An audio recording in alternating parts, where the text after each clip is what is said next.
ದೇವರ ಕೋಣೆಯಲ್ಲಿ ಕಳಶ ಸ್ಥಾಪನೆ ಮಾಡುವ ಮುನ್ನ ಅಥವಾ ಕಾಯಿ ಇಡುವ ಮುನ್ನ ಈ ವಿಷಯವನ್ನು ಪೂರ್ತಿಯಾಗಿ ತಿಳಿದುಕೊಳ್ಳಿ.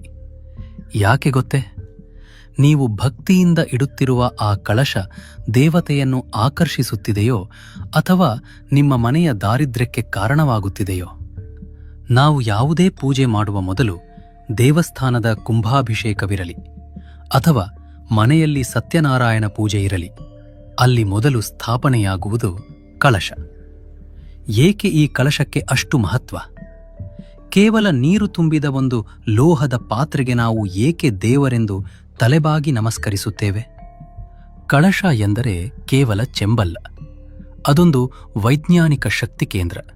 ಇವತ್ತಿನ ವಿಡಿಯೋದಲ್ಲಿ ಒಂದು ಸಾಧಾರಣ ಲೋಹದ ಪಾತ್ರೆಯನ್ನು ಇಡೀ ಬ್ರಹ್ಮಾಂಡದ ಶಕ್ತಿಯನ್ನು ಹೀರಿಕೊಳ್ಳುವ ದೈವಿಕ ಕೇಂದ್ರವನ್ನಾಗಿ ಬದಲಾಯಿಸುವುದು ಹೇಗೆ ಎಂಬ ಸನಾತನ ವಿಜ್ಞಾನವನ್ನು ತಿಳಿಯೋಣ. ಈ ಜ್ಞಾನ ಯಜ್ಞವನ್ನು ಆರಂಭಿಸುವ ಮುನ್ನ ಆ ಮಹಾಲಕ್ಷ್ಮಿಯ ಅನುಗ್ರಹಕ್ಕಾಗಿ ಕಮೆಂಟ್ ಬಾಕ್ಸ್ನಲ್ಲಿ ಓಂ ಮಹಾಲಕ್ಷ್ಮಿಯೈ ನಮಃ ಎಂದು ಬರೆಯಿರಿ. ದೇವತೆಗಳು ಮತ್ತು ರಾಕ್ಷಸರು ಅಮೃತಕ್ಕಾಗಿ ಹಾಲಿನ ಕಡಲನ್ನು ಕಡೆಯುವಾಗ, ಅಂದರೆ ಸಮುದ್ರ ಮಥನ ಮಾಡುವಾಗ, ಕೊನೆಯಲ್ಲಿ ಸಾಕ್ಷಾತ್ ಶ್ರೀಮನ್ನಾರಾಯಣನ ಅಂಶವಾದ ಧನ್ವಂತರಿ ದೇವರು ಪ್ರತ್ಯಕ್ಷನಾಗುತ್ತಾನೆ. ಆಗ ಅವನ ಕೈಯಲ್ಲಿ ಏನಿತ್ತು ಗೊತ್ತೇ? ಅಮೃತ ಕಳಶ. ಇಡೀ ಬ್ರಹ್ಮಾಂಡದ ಸಾರವನ್ನ, ಜೀವವನ್ನು ಉಳಿಸುವ ಸಂಜೀವಿನಿಯನ್ನು ಒಳಗೊಂಡಿದ್ದ ಆ ಪಾತ್ರೆಯೇ ಈ ಸೃಷ್ಟಿಯ ಮೊದಲ ಕಳಶ. ಆ ಕಳಶದಲ್ಲಿ ಕೇವಲ ಅಮೃತವಿರಲಿಲ್ಲ, ಅದರಲ್ಲಿ ಸಕಲ ದೇವತೆಗಳ ಶಕ್ತಿಯಿತ್ತು, ವೇದಗಳ ಸಾರವಿತ್ತು ಮತ್ತು ಪಂಚಭೂತಗಳ ಚೈತನ್ಯವಿತ್ತು. ಅಂದು ಧನ್ವಂತರಿ ಹಿಡಿದಿದ್ದು ಅಮೃತ ಕಳಶ. ಆದರೆ ಇಂದು ನಿಮ್ಮ ಮನೆಯ ದೇವರ ಕೋಣೆಯಲ್ಲಿ ಇರುವುದು ಎಂತಹ ಕಳಶ? ಸ್ವಲ್ಪ ಗಮನಿಸಿ ನೋಡಿ. ನಮ್ಮ ಶಾಸ್ತ್ರ ಹೇಳುತ್ತದೆ, ಪ್ರಾಣ ಪ್ರತಿಷ್ಠಾಪನೆ ಮಾಡದ ಕಳಶ ಅಥವಾ ತಪ್ಪು ವಿಧಾನದಲ್ಲಿ ಇಟ್ಟ ಕಳಶ ಕೇವಲ ಒಂದು ನೀರು ತುಂಬಿದ ಪಾತ್ರೆ ಮಾತ್ರವಲ್ಲ, ಅದು ಒಂದು ನಿರ್ಜೀವ ವಸ್ತು. ಇಂತಹ ನಿರ್ಜೀವ ಕಳಶಕ್ಕೆ ಒಂದು ಭಯಾನಕ ಗುಣವಿದೆ.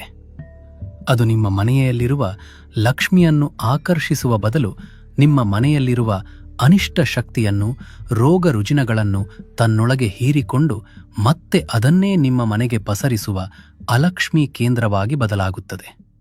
ಇವತ್ತು 90% ಮನೆಗಳಲ್ಲಿ ಪೂಜೆ ನಡೆಯುತ್ತಿದ್ದರೂ ಫಲ ಸಿಗದಿರಲು ಇದೇ ಕಾರಣ. ನಾವು ಸ್ಟೀಲ್ ಪಾತ್ರೆ ಬಳಸುತ್ತೇವೆ, ನಲ್ಲಿಯಲ್ಲಿ ಬರುವ ನೀರು ಬಳಸುತ್ತೇವೆ, ಪ್ಲಾಸ್ಟಿಕ್ ಹೂವು ಬಳಸುತ್ತೇವೆ. ಇದು ಪೂಜೆಯಲ್ಲ, ಇದು ವರುಣದೇವನಿಗೆ ಮಾಡುತ್ತಿರುವ ಅಪಚಾರ. ಕಳಶದ ಅಂಗರಚನೆ ಮತ್ತು ಲೋಹದ ರಹಸ್ಯ. ಕಳಶವನ್ನು ಅರ್ಥ ಮಾಡಿಕೊಳ್ಳಬೇಕಾದರೆ ಅದನ್ನು ಕೇವಲ ಪೂಜಾ ವಸ್ತುವಾಗಿ ನೋಡಬೇಡಿ, ಅದನ್ನು ಸಾಕ್ಷಾತ್ ತ್ರಿಮೂರ್ತಿಗಳ ಸ್ವರೂಪವೆಂದು ಭಾವಿಸಿ.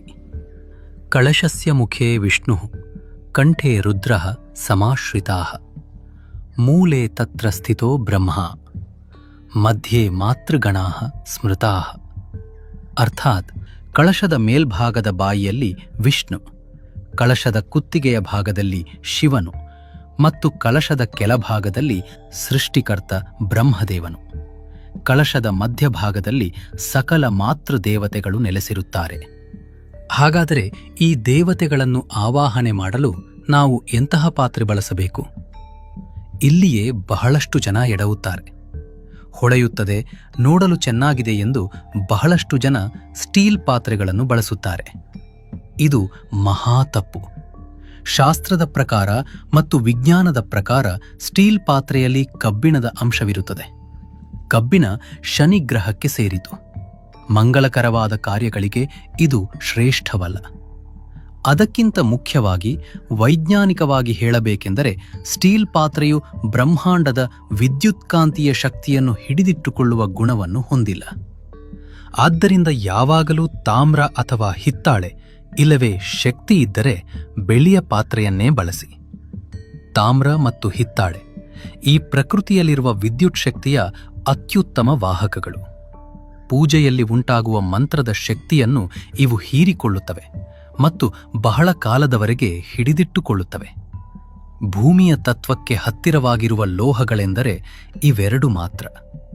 ಇನ್ನು ಎರಡನೆಯದಾಗಿ ಕಳಶದ ಮೇಲೆ ನಾವು ಕೆಂಪು ದಾರವನ್ನು ಅಥವಾ ಮಡಿ ದಾರವನ್ನು ಸುತ್ತುತ್ತೇವೆ.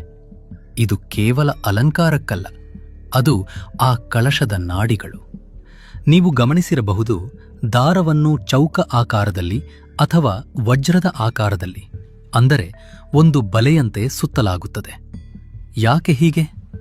ನಾವು ಮಂತ್ರ ಹೇಳಿದಾಗ ಆ ಪಾತ್ರೆಯ ಒಳಗೆ ಶೇಖರಣೆಯಾಗುವ ಶಕ್ತಿಯನ್ನು ಹೊರಗೆ ಹೋಗದಂತೆ ತಡೆದು ಅದನ್ನು ಭದ್ರವಾಗಿ ಹಿಡಿದಿಡಲು ಮಾಡುವ ಬಂಧನವಿದು.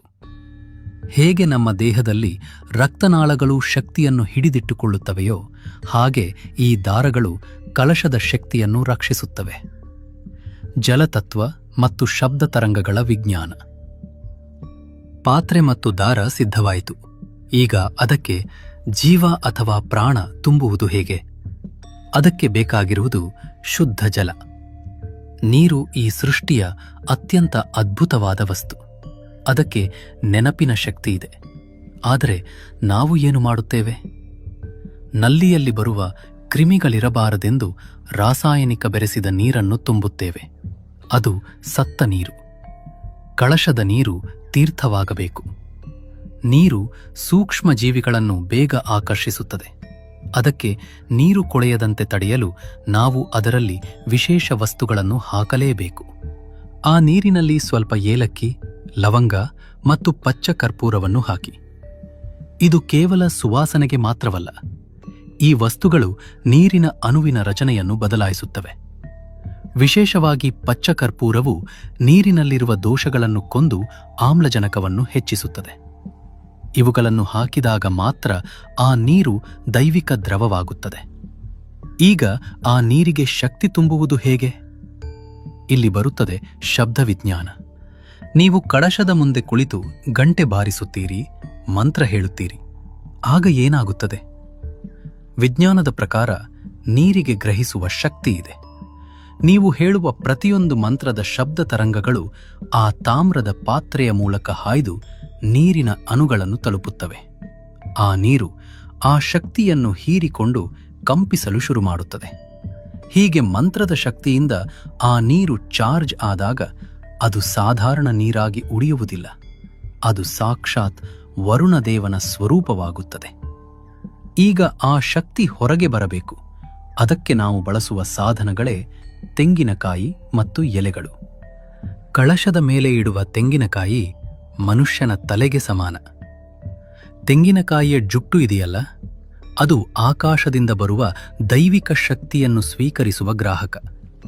ಗಮನಿಸಿ, ತೆಂಗಿನಕಾಯಿಯ ಕಣ್ಣುಗಳು ಯಾವಾಗಲೂ ಮೇಲ್ಮುಖವಾಗಿರಬೇಕು ಅಥವಾ ದೇವರಿಗೆ ಎದುರಾಗಿರಬೇಕು.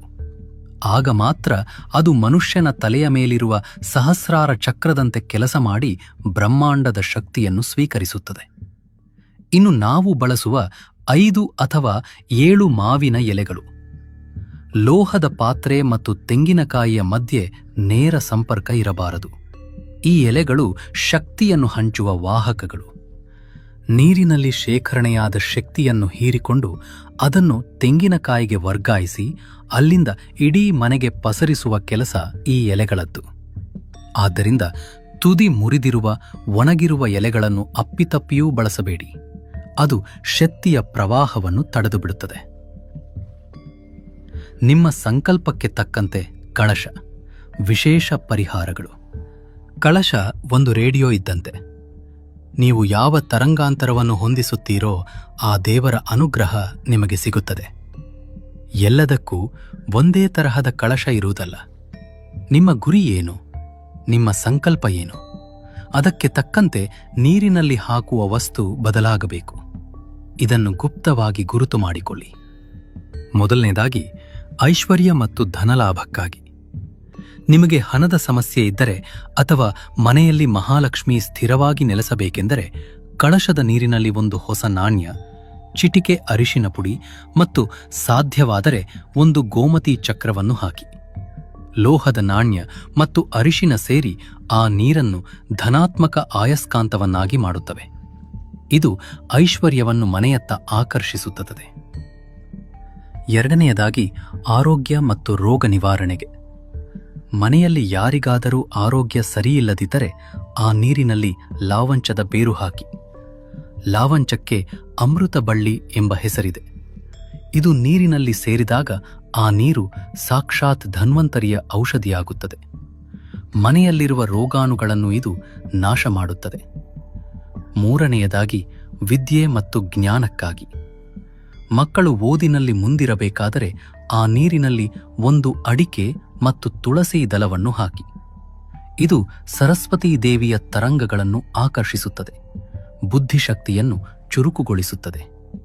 ಹೀಗೆ ನಿಮ್ಮ ಸಂಕಲ್ಪಕ್ಕೆ ತಕ್ಕಂತೆ ಕಳಶವನ್ನು ಸಿದ್ಧಪಡಿಸಿದರೆ ಅದು ಕೇವಲ ಪಾತ್ರೆಯಾಗಿ ಉಳಿಯಲ್ಲ, ಅದು ನಿಮ್ಮ ಇಷ್ಟಾರ್ಥ ಸಿದ್ಧಿ ಮಾಡುವ ಜೀವಂತ ಶಕ್ತಿ ಕೇಂದ್ರವಾಗುತ್ತದೆ. ದಿಕ್ಕು ಮತ್ತು ವಿಸರ್ಜನೆ. ಕಳಶ ಸಿದ್ಧವಾಯಿತು, ಎಲ್ಲಿ ಇಡಬೇಕು ಮತ್ತು ಪೂಜೆ ಆದ ಮೇಲೆ ಆ ನೀರನ್ನು ಏನು ಮಾಡಬೇಕು? ಸರಿಯಾದ ದಿಕ್ಕು. ಕಳಶವನ್ನು ಯಾವಾಗಲೂ ದೇವರ ಮಂಟಪದ ಅಥವಾ ಮನೆಯ ಈಶಾನ್ಯ ಮೂಲೆಯಲ್ಲಿ ಇಡಬೇಕು. ಭೂಮಿಯ ಕಾಂತೀಯ ಶಕ್ತಿ ಹರಿಯುವುದು ಉತ್ತರದಿಂದ ದಕ್ಷಿಣಕ್ಕೆ.